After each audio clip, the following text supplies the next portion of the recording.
Check the weather.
We're all set, Trustee Dobson.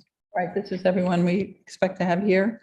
The first item on the public meeting agenda is to address Employee Health Plan Task Force scorecard update, and there are two individuals identified as presenting this, Mr. Clark and Ms. Stevenson.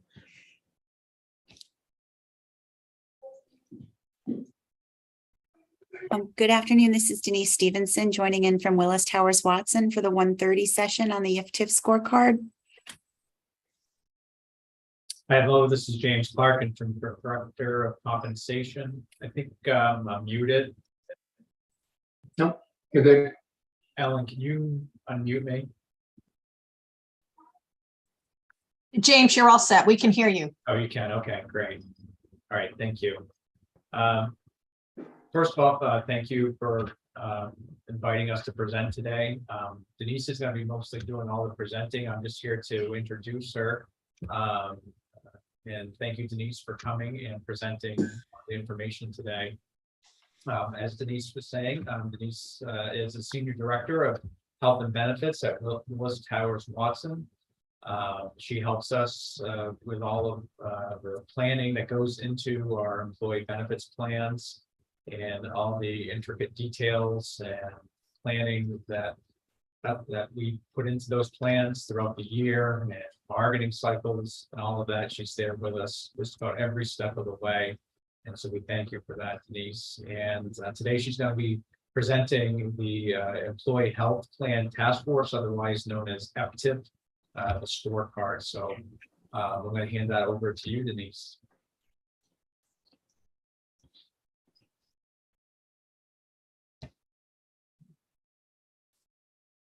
Are you ready? Do you have that, Denise, up? Do you want me to share my screen?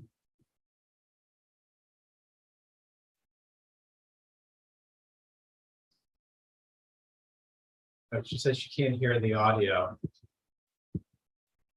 That would be a problem on her end. She is unmuted on our end.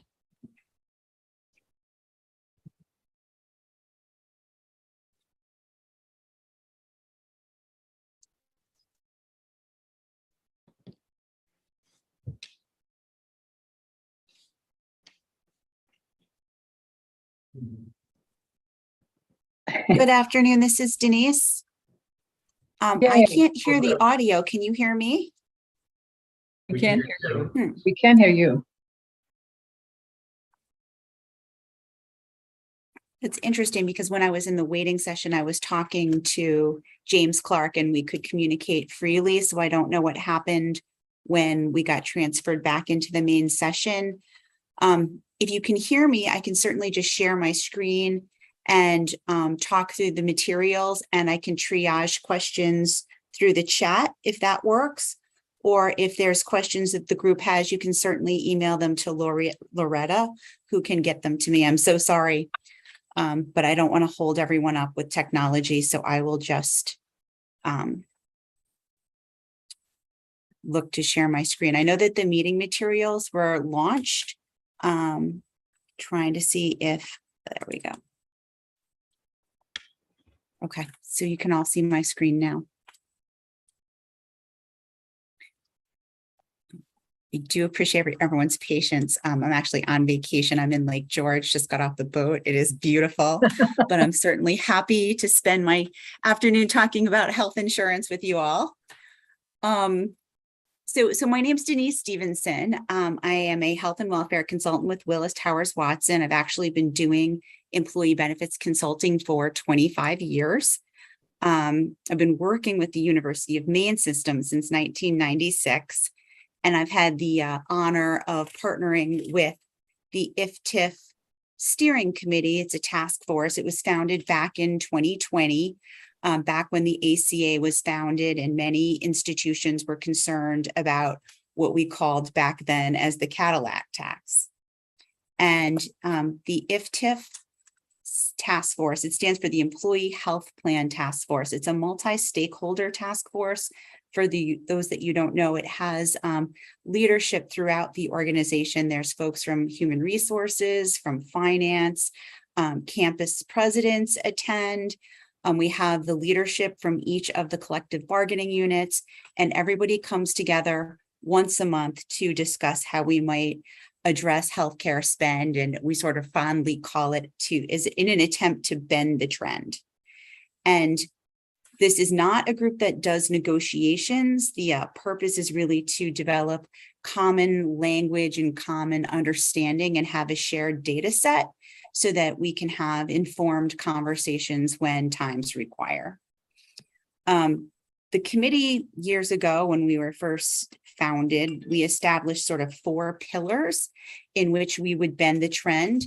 The first is to pay particular attention to the quality of our provider network. The second was to look at targeted plan design changes and to try to make changes that would incent appropriate behavior. The third pillar was to focus on the underlying health of individuals and come up with programming and ideas that would support people's holistic well-being. And the last of the pillars was to develop communications to ensure that individuals were aware and engaged and informed of their benefits. So we've been working on those 4 pillars for many years, and we've had some good success. Before we get to the data, I'll pull up sort of this next slide, and I'm going to close the window. I won't be able to see anyone anymore. So, or hopefully I'll just move you over. Okay.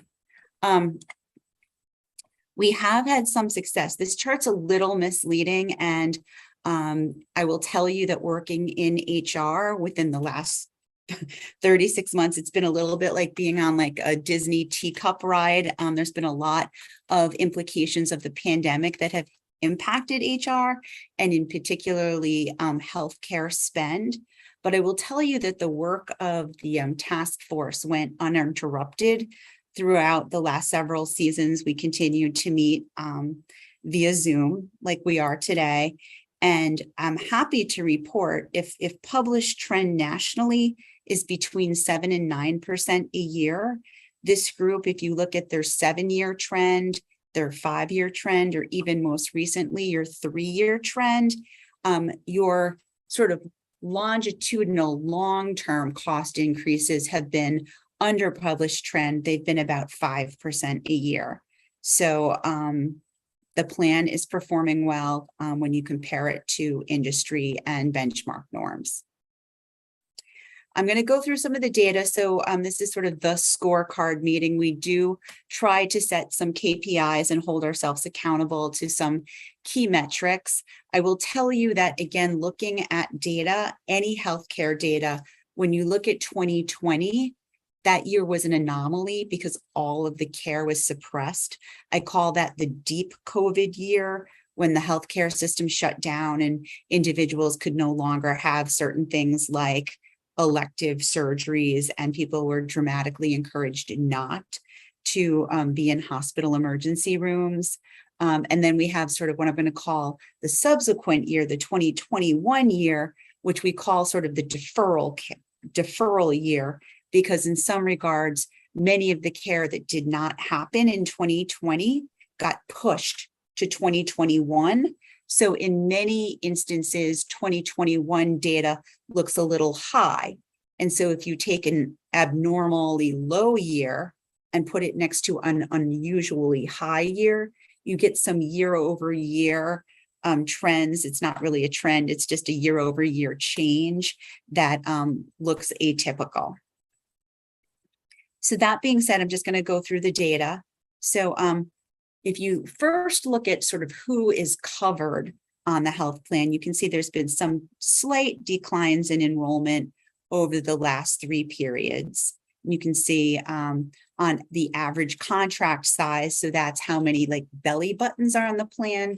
We do track not only employee enrollment, but how many spouses and children are in the plan, and that's reflected in the contract size. So on average, for every individual who takes coverage with the University of Maine system, it's really 2.18 individuals. And that contract size has remained very stable over time. You can see the medical claims per member per month. That's per member means per belly button. You can see the dramatic decline in 2020 due to COVID and sort of the recovery in 2021. Pharmacy claims actually did not have sort of that V-shaped drop that we saw with medical. In fact, we've seen dramatic increases consistent in pharmacy claims over this 3-year period. Individuals were able to continue to get their prescription drugs dispensed, whether they were using mail order or using drive-by windows in pharmacies. But pharmacy claims have actually increased as care has not been interrupted. And we've actually seen dramatic increases in the utilization. So people are taking more prescriptions. We've seen increases in mental health, emotional well-being drugs throughout these pandemic periods. Also, for the University of Maine system, an ongoing dramatic increase in the use of high-cost specialty injectables. So that is impacting the University of Maine system quite consistently and dramatically. You are not alone in that regard, but it does require us to be as creative as we can be in thinking about how to sort of attack pharmacy trend. And then you can see sort of the total claims add up. And again, you can see the V shape primarily driven by the medical spend. On the chart here, the purple line is the University of Maine system. Again, you can see that dramatic sort of V shape in 2020 and the recovery in 2021. The blue line is actually also the University of Maine system. The difference is in the blue line, your high cost claimants are removed. And what is interesting is that you can see over time, the difference between the purple line and the blue line continues to increase in spread. Right now, even in the current period in 2022 year to date, we're seeing that almost half of the total spend is related to high cost claims over $200,000. And I think there's 17 people. So if you think about just the magnitude and the severity of those high cost claimants, they have just a dramatic, almost difficult to predict impact on your total claims costs.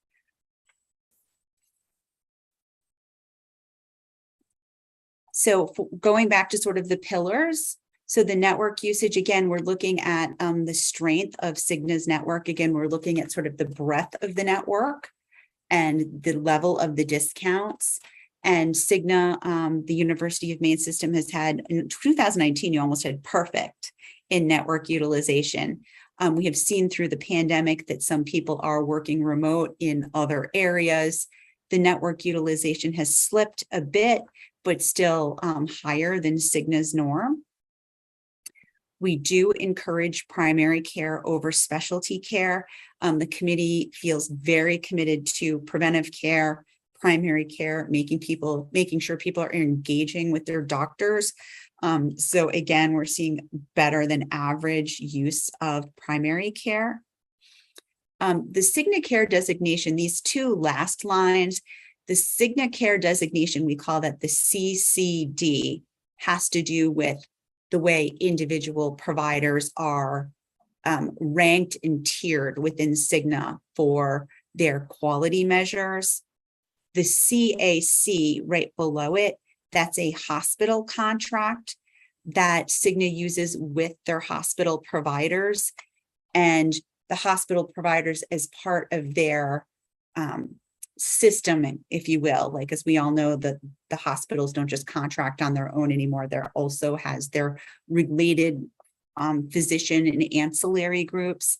So what we're trying to do is encourage individuals to see hospitals and providers who are either in contract with Cigna to reward them providing excellent quality at a lower cost, or just being tiered out for a straight quality metric.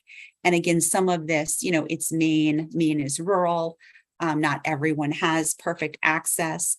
So to the extent we can, we are trying to encourage individuals to seek care from high-performing organizations.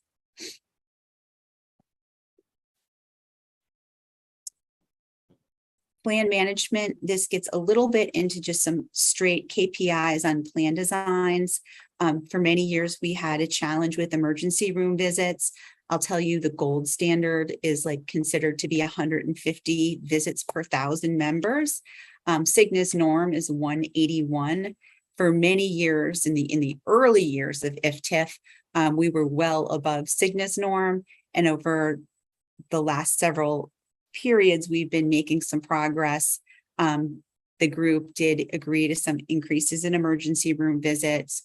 We did do a full campaign around making sure individuals were aware of options to the emergency room. And you can see, I guess if I had shown a 5 or 7 year history, you would see like a nice decline in the number of individuals using the emergency room. Obviously in 2020, people did not want to go to the emergency room at all for fear of the pandemic. And it sort of has normalized in 2021, but outperforming Cigna's national averages. People are finding their way to urgent care. I do believe that some of this was driven by the pandemic, as people knew they did not want to go to the emergency room. They did find other options, one of them being urgent care. Also, Convenient MD has made a real effort to build urgent care clinics throughout the state of Maine. And as their footprint continues to grow, people have just that additional point of access in the system. Telemedicine. So this line item is not people talking to their regular doctor via a virtual methodology. That is considered telemedicine. And we have seen throughout the pandemic, many people continue to engage with their brick and mortar providers through a digital technology. This telemedicine visit is Cigna has an actual 1-800 number. It's staffed 24/7. It's staffed with licensed providers, whether they be urgent care providers, dermatologists, psychologists, psychiatrists. This is an opportunity to have additional access, but at a lower unit cost. So this is an untapped or greatly underutilized opportunity. And within IFTIF, we've been talking about this. And I believe for 2021, we made a recommendation to waive office visit copays for people who were using telemedicine. And we still are struggling to get the traction with that program. So an open item for the group to discuss. On the pharmacy side, your generic utilization is considered best in class across all of the bargaining units. Everyone recognizes that generic drugs is the preferred access point, and you are above Cigna norm. When we get our 2022 data, we're going to see a drop in the generic percentage rate because all of the over-the-counter and COVID items are all considered brand right now. So this will artificially drop in an upcoming year. And then you can see good adherence to mail order. And then another area that I actually know Loretta feels very strongly about, since she's been working with the committee. We do want people to use the employee assistance program. So Cigna also offers a full complement of services, again, at no copay to the members, to work with them on their work or life balance needs. And again, when we think about all of the stress and anxiety, and when we look at the amount of spend in the plan related to mental health concerns, we really know that there's a need, and we simply cannot get people to engage in the EAP the way we would like to see them engage. So again, work for the upcoming year, but it's interesting that you're even below Cigna's norm for EAP utilization.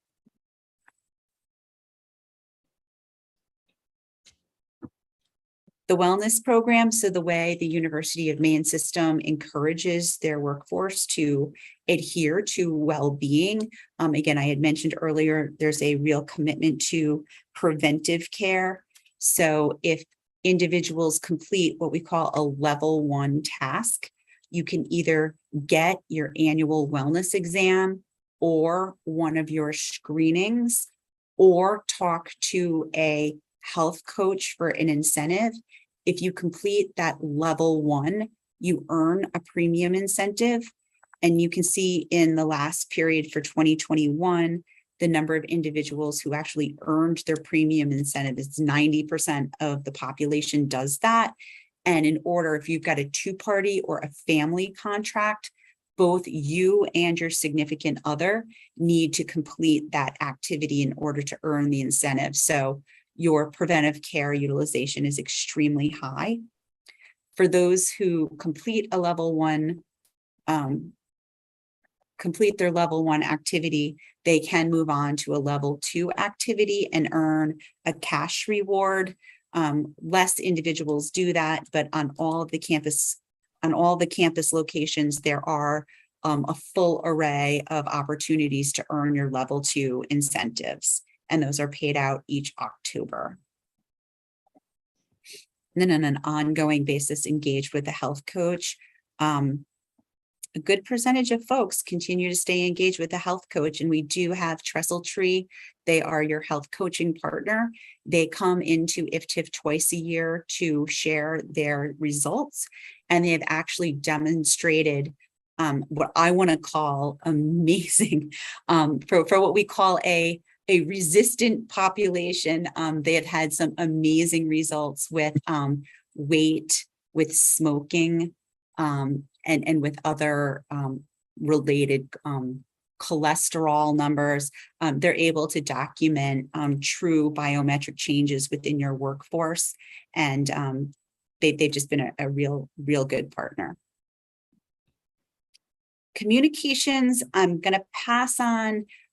We had gotten some real momentum with our communications, and then sort of hit a period of stagnation with them due to the pandemic and some staffing challenges.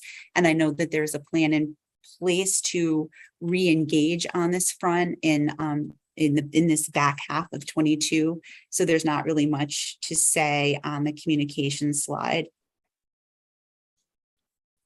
And then on the health improvement, you can see I noted the very strong commitment to preventive care and your screenings. And in almost every instances, you're either at or exceeding Cigna's norms. The medication adherence, extremely important. Again, significantly higher than Cigna's book of business. And then at the end, I'll just close with Willis Towers Watson, we have a database. It's de-identified, so we don't have people's names, but we do take a claims extract from Cigna and we put it into our data warehouse, and we can measure sort of status in healthcare changes over time. So sort of some population health metrics. And you can see the average age of the group has been very stable, and we're looking at your average risks. So there's a predictive model that's used, and we look at rates of things like preventive care adherence, claims for certain chronic conditions, acute episodes, prescription drug patterns. We load all of that into our database. And if you are a score of 1, it means that your population is no more healthy or less healthy, risky, if you want to use that term, than the average. In 2019, so pre-pandemic, if you will, you were about 27% more risky than average, and that number has started to come back down. But still, 22%, much of this is driven by age. Obviously, as a group ages, there's a higher rate of chronic disease within the population. But if you asked what percent of the population has a very low risk, increasing up to very high risk, pretty stable over time. I would say that the good news in our world is that it's not going in the other direction. It's very, very hard to swim upstream. So with that, I would ask if there is any questions. I'll take a quick look at the chat. Can you explain how much of our claims growth is driven by utilization versus price? So we do a very deep clinical deep dive with Cigna. It's called the informatics meeting. And if you'd like, I can circle back to this group with just some key metrics. I'll tell you that the last several periods, it's been difficult to look at changes in utilization because of the impacts of the pandemic. I do know that price, pharmacy absolutely is being driven by price. It's the cost of your specialty spend. We do know that going forward, there's been so much disruption in Maine. I read the papers, even though I sit in Boston, I read the Bangor News, I read the Portland, papers. I've seen the disruption between the health systems and the carriers. I will tell you that what you're seeing in Maine is happening nationally. Just dramatic inflation. And we know this, right? That the healthcare industry runs faster than general inflation. And we know that the health systems, because of the pandemic, they've had a significant demand on their personnel spend, right? They have to pay the nurses hazard pay. They've had staffing shortages. They've had overtime. They've been missing their elective procedures, which we all know is where they make their profit. So the hospital systems are pushing and looking for some unit cost increases from the carriers. Obviously, the carriers are doing their job. Their job is to negotiate with the health system. So there's a lot of noise in the system right now. There's just a lot of pressure in both ways. So we are seeing all across the country sort of disruptions, like I know Anthem and Maine Health was in the papers a lot. That was just resolved. But I expect that we will see many more of those types of discussions and disruptions happen, and that will continue to put pressure on healthcare spend. I think we are going into a very difficult season of healthcare cost increases. So I would say the utilization has been sort of wonky lately. And overall, nothing dramatic in the way the plan is being used, but I do know that we're going to see, we've seen it in drugs, the unit costs go up. We expect to see some of that additional pressure in the medical spend. And I hope that answered your question. Trish, can I thumbs up? Did I do okay job? Okay, thank you. I think Trustee Riley also added. something Sorry, about what are the hospitals. diagnoses of the high cost claimants? You have typically had your high cost trend. It's interesting. None of them, you've not had a single high cost claimant due to COVID. You did have one in the last, in 2020, 2021, and year-to-date 22. So that's 2.5 years. You've had only one COVID case hit the ICU. You've had about 7 total cases end up in the hospital. So it's not a COVID thing. It's primarily oncology. Yeah. The vast majority of it is high cost oncology, again, driven by drugs. Yeah. And you've had 2 very sad, very serious, very ongoing child dependent children, just rare diseases. Yeah. And very sad. Yeah. And then, okay. I think I've answered any other questions that the group wants to throw in the chat that I can answer. And again, if you think of something else, please feel free to email Loretta. But I'm over time and I want to be respectful of that. So if there's nothing, I wish you all a wonderful end to your summer. And we'll be picking it up with the task force. I think it's September 23rd is our next meeting. So Loretta, we'll see you and many others then. Thank you. I'm sorry about the technology. Thank you for your presentation. It was very clear, understandable. All right, our next agenda item is proposed changes to Board of Trustees Policy 401, General Equal Opportunity, and that is Amy Parker. Hi, good afternoon. Amy Parker, Director of Equal Opportunity. Hopefully this will be the easiest thing that you heard today. What we're hoping to do is make more inclusive in Policy 401 those protected classes that are currently covered by state and federal law. And we've also had a request from the law school because the American Bar Association is requiring that any schools that are accredited by them include a couple of additional protected classes as well. So the proposal is to add gender identity, ethnicity, familial status, ancestry, qualify disability to physical or mental disability, and also to qualify veteran into veteran or military status. That's fairly simple, but I'm happy to answer any questions that you may have about any of these classes.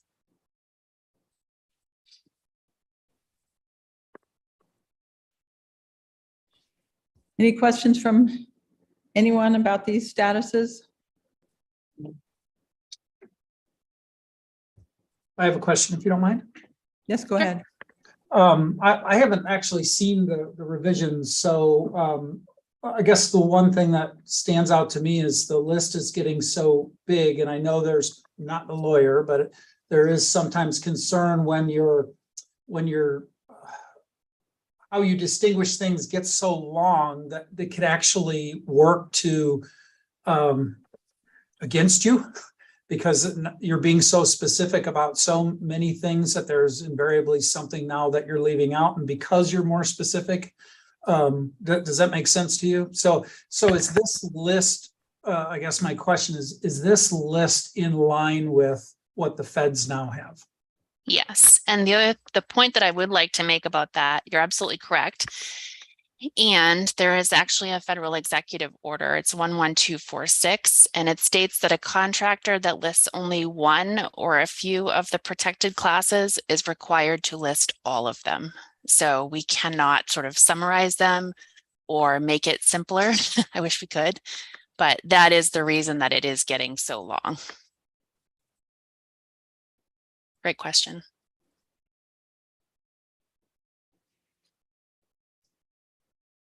Any further questions or discussion?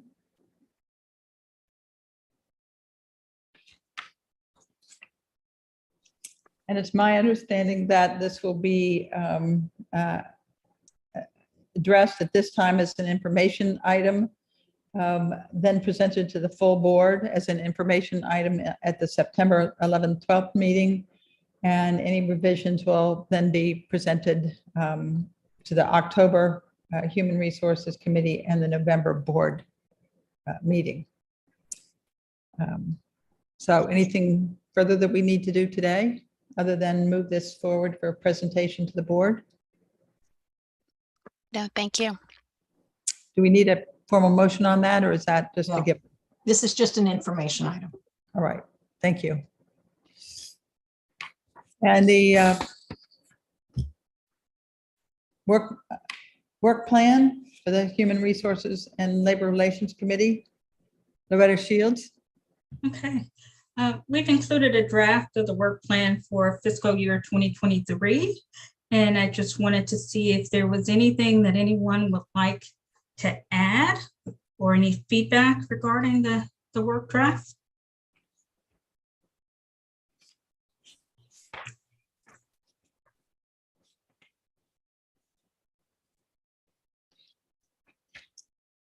And is your, the items that you addressed on page 8 of our materials that accompanies the agenda item summary? Yes. Any questions?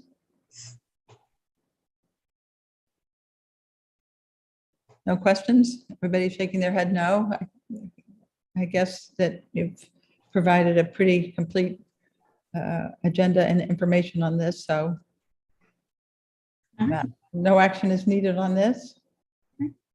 Thank you. All right, thank you for your report. Anything further that you'd like to add, Ms. Shields? No. All right, thank you. Thank you. And finally, tab 4 is Humane System Hiring Policies and Procedures. And Carolyn Dorsey will address this one. Yes, thank you. Just a very quick summary by way of reminder, at the request of Chancellor Malloy, an extensive review had been conducted between May 13th and June 13th of all of the UMS policies and procedures that apply to employment searches.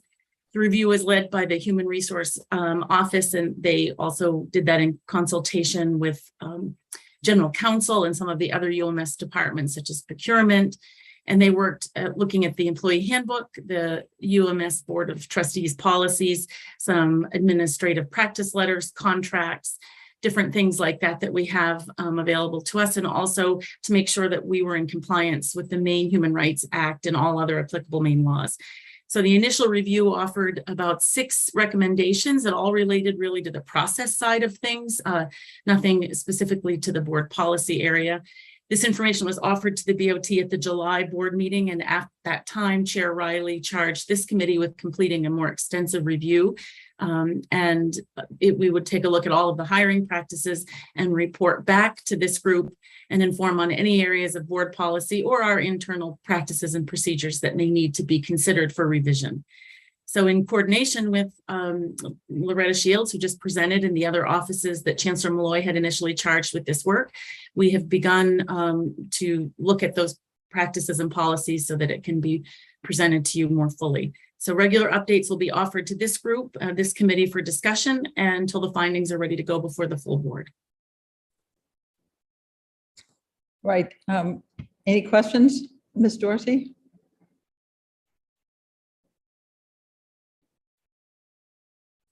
Any helpful hints that any of us would have to make sure that this encompasses as much detail as needed to have policies that are clear and easy to follow, and same true of exceptions and the standards that need to be met to meet those exceptions to those policies. Nothing further? We'll keep you updated. Good plan. Yeah, that's a very good plan. All right. Is there anything else that needs to be addressed today? All right. We don't need to vote to adjourn, so I will declare that the meeting is adjourned. Great.